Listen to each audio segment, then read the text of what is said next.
Judges chapter 12.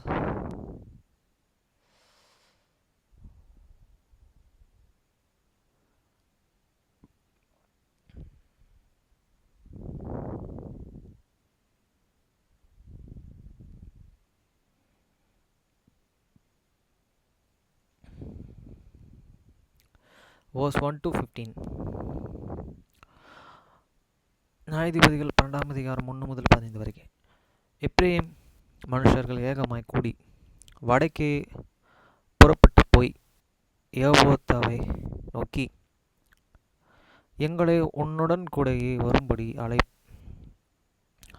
அழைப்பியாமல் Amun புத்திரர் மேலே யுத்தம் பண்ண போனதென்ன? உன் வீட்டையும் உன்னையும் கூட அக்கினியினாலே சுட்டு போடுவோம் என்றார்கள். And the man after Ephraim gathered themselves together, and they went and not word, and said unto the Jabbok, and wherefore paused and thou over this forgot against the children of the Ammon, and didst not call us to go with thee. We will burn any house upon thee with fire. வசனம் 2. அதற்கு ஏப்தா, எனக்கு என் ஜனத்திற்கும் அம்மோன் புத்திரருடனே பெரிய வழக்கு இருக்கும்போது நான் உங்களை கூப்பிட்டேன். நீங்கள் என்னை அவர்கள் கைக்கு நீங்களாக்கி ரட்சிக்கவில்லை.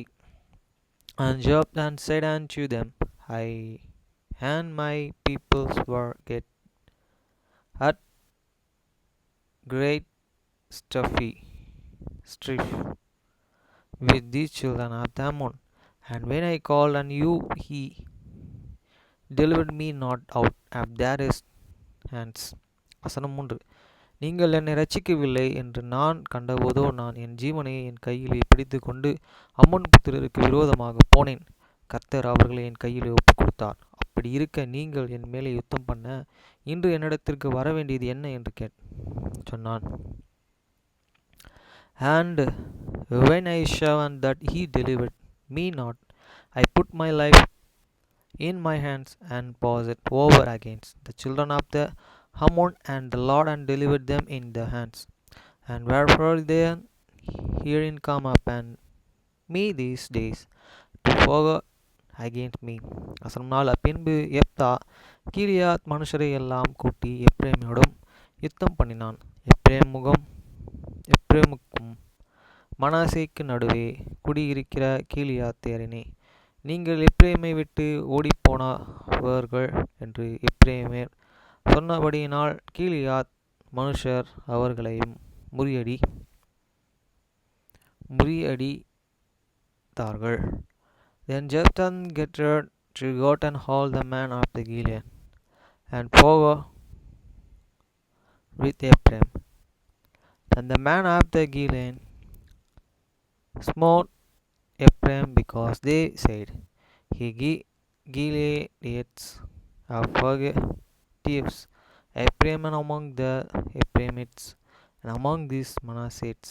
வசனம் 5. கீலியாத்தியர் எப்ரேமுக்கு முந்தி யோர்தானின் துறைகளை அடித்தார்கள். அப்பொழுது எப்ரேமிலேயே தப்பினவர்களில் யாவரோடு வந்து நான் அக்கரைக்கு போகட்டும் என்று சொல்லும்போது கீலியாத் மனுஷர்கள், நீ எப்ரேமியன் என்று அவனை கேட்டார்கள். அவன் அல்ல என்றான்.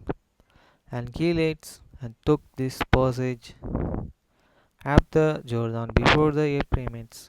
And it was so that when those Ephraimites which were captured said, Let me go over, that the man of the Gilead said unto them, Hear thou and Ephraimites, if he said a name, வசனம் 6. நீ போலேத் என்று சொல் என்பார்கள்.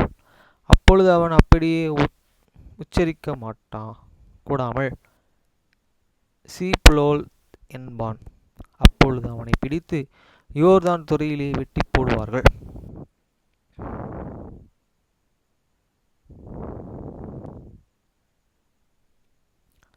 அக்காலத்திலே எப்ரேமில் 40,000 பேர் விழுந்தார்கள். Then said and they unto they now and Sebeleth. And he said and Sebeleth, for he called not and from me to from me nix it right.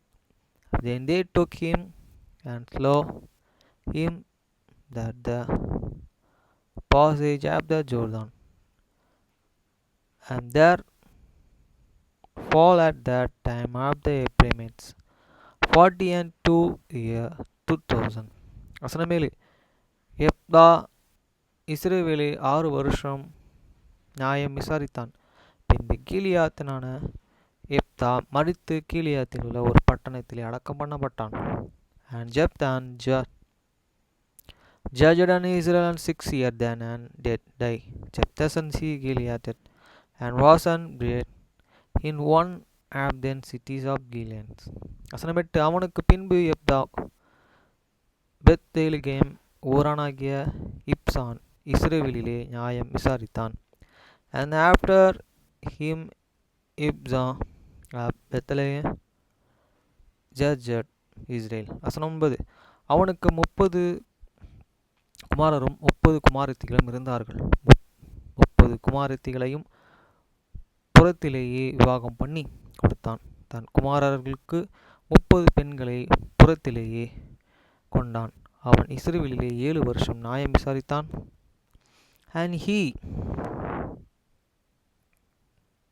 And he had 30 sons and 30 daughters. When he set apart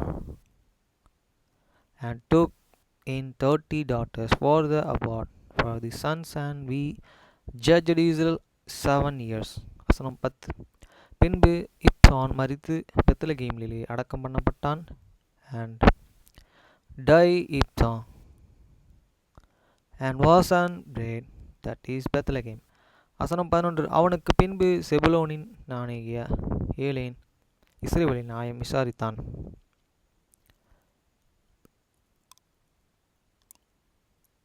அவன் 10 வருஷம் இஸ்ரவேலின் நியாயம் விசாரித்தான்.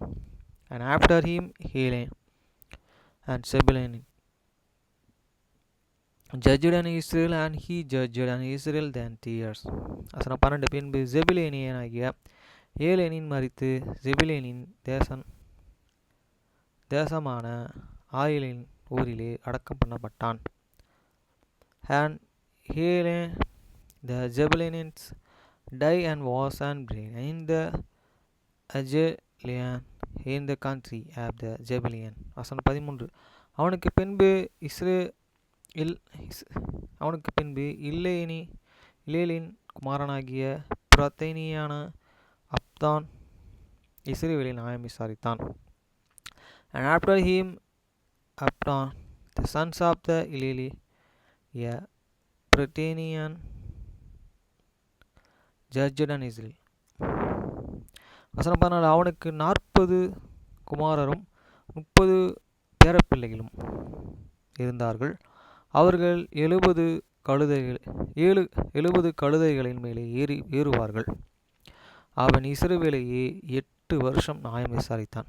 And he had 40 sons and 30 nephews that rode and trussed and the 10 cows and cattle, and the judge Israel 8 years. வசனம் 15. பின்பு பிரித்தானியான் இல்லேன் குமாரனாகிய நெப்தான் மரித்து எப்ரேமிலே தேசத்திலே அமலேக்கியர் மலையில் இருக்கிற பித்தானியிலே அடக்கம் பண்ணப்பட்டான். And Hamadan, the sons of Elil, these Britannians died, and was buried in the Britannians in these lands of the Ephraim, in the mountains of the Amalekians. Friends, இன்னைக்கு போன டியூட்டிக்கு 570 ரூபா எனக்கு வந்தது. அவர் எனக்கு சாப்பாடு வாங்கி கொடுத்தாரு. அந்த சாப்பாடு காசு எனக்கு அனுப்பிச்சோன்னா அந்த காசு எடுத்துகிட்டு போயிட்டு கீழ்கட்டளையா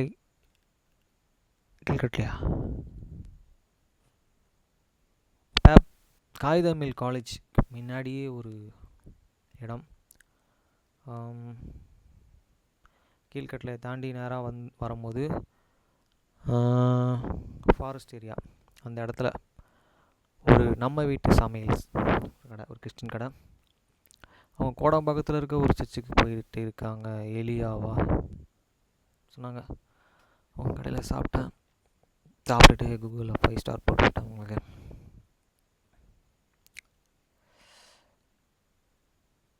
இன்றைக்கி தான் பைக்கு டிவி கட்டினேன். 5ஆந்தேதி கட்ட வேண்டிய டிவி 14ஆந்தேதி கட்டுறேன். காருக்கு இன்னும் காசு சேர்க்கலை. இதுக்கப்புறம் சேர்த்து தான் கார் டிவி கட்டணும். அதுவும் போன வருஷத்துக்கு டிவி இது. இதுக்கப்புறம் இந்த வருஷம் வரப்போகிற டிவிஸ்லாம் கரெக்டாக கட்டணும். லேட்டாக தான் போயின்ட்டுருக்கு. கட்ட கிருப்பை தருவார். Bye friends.